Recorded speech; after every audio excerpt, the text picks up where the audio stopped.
This is a CBS News Detroit update. Good morning, everyone. I'm Sandra Ali. Here's a look at your top headlines on this Thursday. The cleanup continues this morning in two parts of Michigan. A tornado with winds of up to 115 miles per hour touched down early yesterday morning. That was in Grand Blanc. And then on the west side of the state, another tornado, winds up to 110 miles per hour. That hit the town of Marshall. It's just east of Battle Creek. While both tornadoes caused damage, no one was hurt.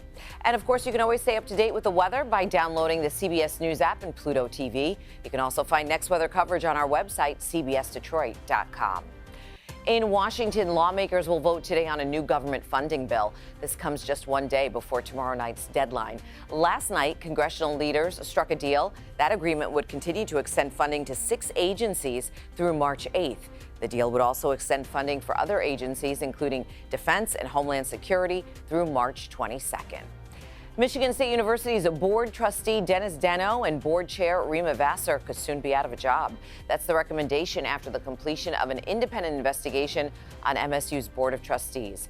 The investigation began in October. Vassar and Deno are accused of interfering with lawsuits and engaging in personal attacks against colleagues. The findings have been sent to the governor, who can remove them from their positions. We're learning more this morning about what could have caused a home explosion that left 3 children hurt on Detroit's east side. Investigators now say they believe the explosion was likely caused by a meth lab. Now police are taking over the investigation. This happened right around 3 on Tuesday afternoon. It happened on Barlow Street near 7 Mile. According to DTE, tests showed their gas equipment was working just fine before the explosion. New details on a dog mauling death in the city. The dog owners are now facing charges. Back on January 29th, Harold Phillips was walking near West Chicago and Longacre. 3 dogs escaped from a yard and attacked him. Phillips later died from his injuries on February 2nd.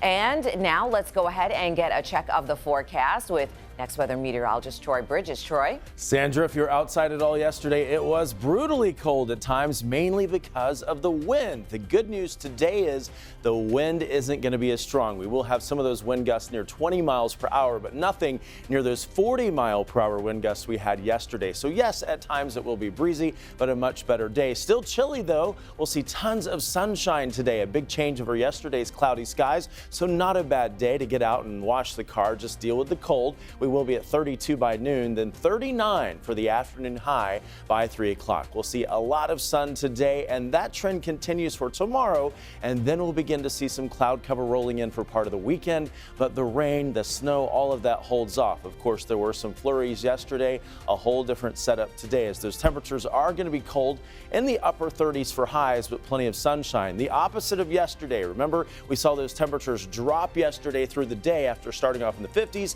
Today we do climb a bit after starting off in the 20s. This morning we will get to that high near 40 in many areas, with the wind not nearly as strong. On your block today, you can see the temperatures in the upper 30s. Dundee at 38 degrees, Canton at 38, Livonia at 38, a lot of upper 30s today. 39 in Dearborn, and right there in Detroit, 39 for the afternoon high today. On your block a little farther to the north, we do warm to 36 degrees right there in Pontiac and Groveland at 35 degrees. Troy at 37 for the afternoon high, and then farther to the north, Port Huron at 34. Sandra, a cold day, but at least lots of sun. Yeah, looks like it. All right, thank you so much, Troy. That's a look at your headlines on this Thursday. We'll be back later today covering stories that matter to you on air.